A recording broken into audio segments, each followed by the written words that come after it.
Good morning friends, स्वागत आहे तुमचं आजच्या प्री मार्केट रिपोर्टमध्ये.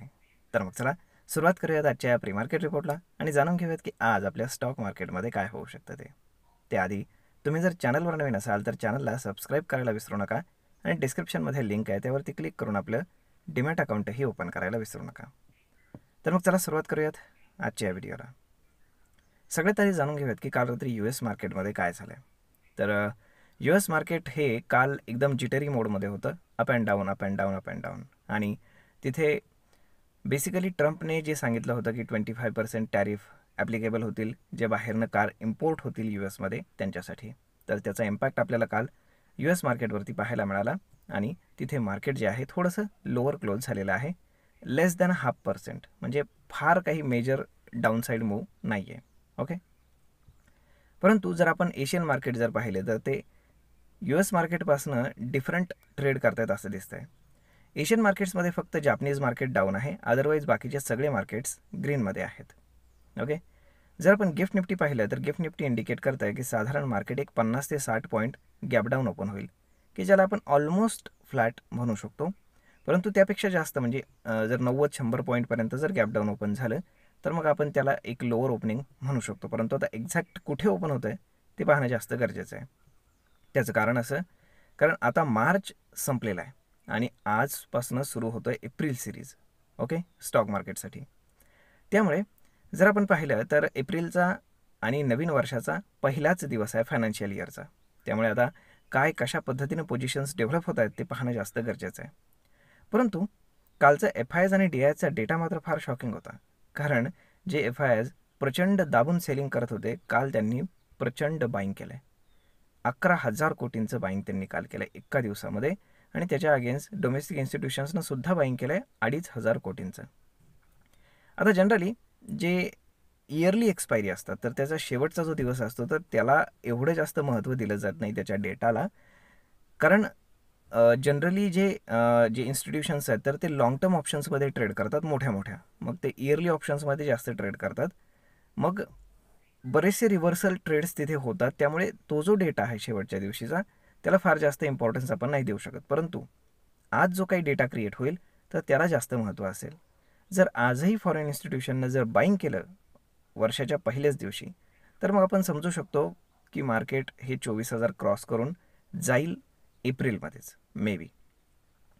तर आता जर आपण बाकीच्या गोष्टी पाहिल्या तर ट्रम्पनी अजून तरी काही दुसरी अनाऊन्समेंट केलेली नाही, ती गोष्ट एक चांगली आपण म्हणू शकतो. आणि जर आपण आपले जे ADRs आहेत जे US मार्केटमध्ये काम करतात ते जर पाहिले तर फक्त ICICI बँकचा ADR डाऊन आहे, अदरवाईज बाकी ADRs जे आहेत तर ते ग्रीनमध्ये आहेत. त्यामुळं आज आपल्याकडे मार्केट स्टेबल राहण्याची पॉसिबिलिटी आहे. परंतु मार्केटमध्ये आपण काय म्हणू शकतो की जर रेंज पाहिली जर एप्रिल मंथसाठी तर डाऊन साईडला 23,000, अप साईडला 24,200च्या आसपास या दरम्यान मार्केट राहू शकतं. आणि ज्या बाजूला मार्केट ब्रेक करेल, मे बी जर एवढ्या प्रचंड प्रमाणामध्ये बाईंग होत असेल FIs आणि DIsकडनं तर आपण मोस्टली म्हणू शकतो की मार्केट हायर साईडलाच ब्रेक करेल. म्हणजे सध्या मार्केट जे कन्सॉलिडेशन मोडमध्ये आहे तर हे कन्सॉलिडेशन पूर्ण झाल्यानंतर आपण पाहू शकतो की एप्रिलमध्ये मार्केट एक हायर मूव करण्याची पॉसिबिलिटी आहे जर FIsनं असंच बाईंग करत राहिलं तर. ओके, कारण FIच्या ज्या शॉर्ट पोझिशन्स आहेत तर त्या अजूनही बऱ्यापैकी आहेत हे लक्षात ठेवा. कारण ज्या FIच्या पोझिशन आपण काय म्हणतो लाँग पोझिशन्स एकदम कमी झाल्या होत्या, अगदी 13-14% आल्या होत्या, तर गेले 2 आठवड्यामध्ये त्यांनी मोर दॅन 35,000 कोटीच्या आसपास बाईंग केले. मग तुम्ही विचार करा की एवढं बाईंग करूनसुद्धा, एवढ्या अब्जावधी रुपयांचं बाईंग करूनसुद्धा त्यांच्या लाँग पोझिशन्स 37-38% गेल्यात फक्त, म्हणजे 14% इन्क्रीज होऊन. जेव्हा ते बुलिश असतात तेव्हा जनरली त्यांच्या ज्या बुलिश पोझिशन्स आहेत ते त्या 70%च्या आसपास असतात, 60 ते 70%च्या आसपास.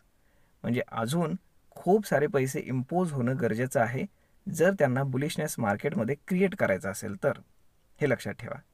त्यामुळे मार्केट खाली जरी आलं तरी ते बाईंगच करतील असा एकंदर सिनॅरिओ आहे. त्यामुळे जसं मी तुम्हाला सांगितलं होतं की इन्स्टिट्यूशन्स भाव पाहून बाईंग करत नाहीत, कारण ते आल्यानंतर प्रचंड पैसे टाकतात. त्यांनाही माहीत असतं की एवढे पैसे एकदम इम्पोज केल्यानंतर मार्केट तसंही वरती जाणार आहे आणि साहजिकच आहे की त्यांना स्वस्तामध्ये शेअर्स मिळणार नाहीत. त्यामुळे ते आधीच फ्युचरमध्ये पोझिशन्स बनवत असतात आणि ते बरोबर ते मॅनिप्युलेट करून पैसे कमावतात, हे लक्षात ठेवा. त्यामुळे आय होप अशा पद्धतीनं सगळं काही व्यवस्थित आहे सध्या तरी. जोपर्यंत ट्रम्प एखादी कुठली बॅड न्यूज अजून एक्स्ट्रा देत नाहीत तोपर्यंत सगळं तरी व्यवस्थित राहणार आहे, असं एकंदर सगळा सिनेरिओ आहे. तर मग मित्रांनो, आय होप तुम्हाला हा व्हिडिओ, ही माहिती नक्कीच ट्रेड आणि इन्व्हेस्टमेंट करण्यासाठी उपयोगी पडत असेल. आणि जर हा व्हिडिओ तुम्हाला आवडला असेल तर आपल्या जवळच्या मित्रमंडळींसोबत देखील हा व्हिडिओ तुम्ही शेअर करायला विसरू नका. धन्यवाद.